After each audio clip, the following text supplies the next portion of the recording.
आजमगढ़ में पकड़े गए संदिग्ध आतंकी मामले में यूपी सरकार में मंत्री ओपी राजभर का बड़ा बयान सामने आया है। उन्होंने कहा कि सभी आतंकी आजमगढ़ से ही पकड़े जाते हैं। राजभर ने कहा कि आजमगढ़ तो सपा का गढ़ है और वहां से ही आतंकी पकड़ा गया है। उन्होंने कहा कि आजमगढ़ का पुराना इतिहास रहा है, हमेशा आतंकी आजमगढ़ से पकड़े जाते हैं। वो सपा का गढ़ है और सपा के गढ़ में आतंकवादी ही पैदा होते हैं। राजभर ने इस दौरान यूपी एटीएस की कार्रवाई की जमकर तारीफ भी की। देखिए, एटीएस ने जो कार्रवाई की है वो देश के हित के लिए किया है, समाज के हित के लिए किया है। देश में कोई आतंकवादी गतिविधि न हो, इसके लिए एटीएस ने जो कार्रवाई की है उसकी हम सराहना करते हैं।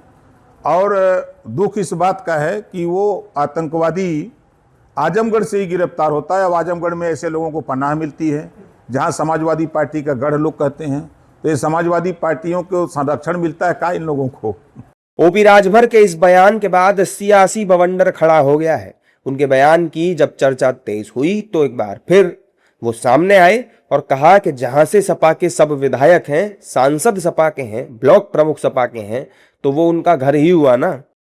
10 विधायक समाजवादी पार्टी के, दोनों सांसद समाजवादी पार्टी के, जिला पंचायत अध्यक्ष समाजवादी पार्टी के, एमएलसी समाजवादी पार्टी के, जितने नगर पंचायत और नगर पालिका हैं सब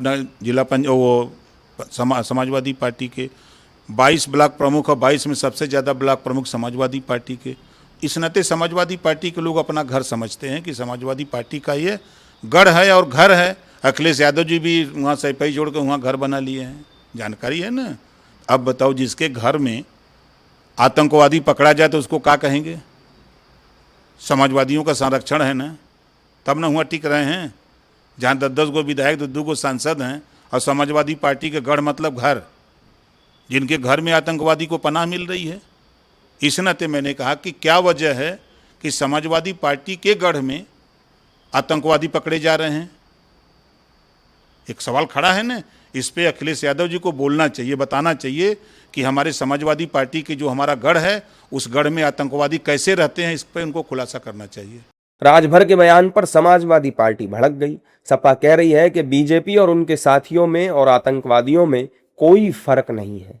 भारतीय जनता पार्टी और उनकी सहयोगी पार्टी और आतंकवादियों में कोई भी अंतर नहीं है। भारतीय जनता पार्टी के लोग और उनके सहयोगी दल इस तरह व्यवहार करते हैं जैसे आतंकवादी करते हैं। आतंकवादी भी धर्म पूज करके हत्या करने का काम करते हैं और भारतीय जनता पार्टी और उनकी सहयोगी पार्टियां भी धर्म और जाति पूज करके हमला करने का काम करती हैं। इसलिए भारतीय जनता पार्टी और उनकी सहयोगी पार्टियों और आतंकवादियों में कोई भी अंतर नहीं है। बहरहाल इस बयान पर सियासत गरमाई हुई है।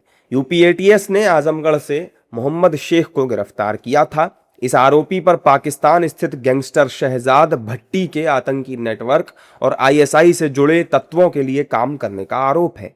एटीएस ने आरोपी के पास से 9 mm की एक पिस्टल और एक मोबाइल भी बरामद किया था, लेकिन राजभर ने जो बयान दिया वो सुर्खियों में है।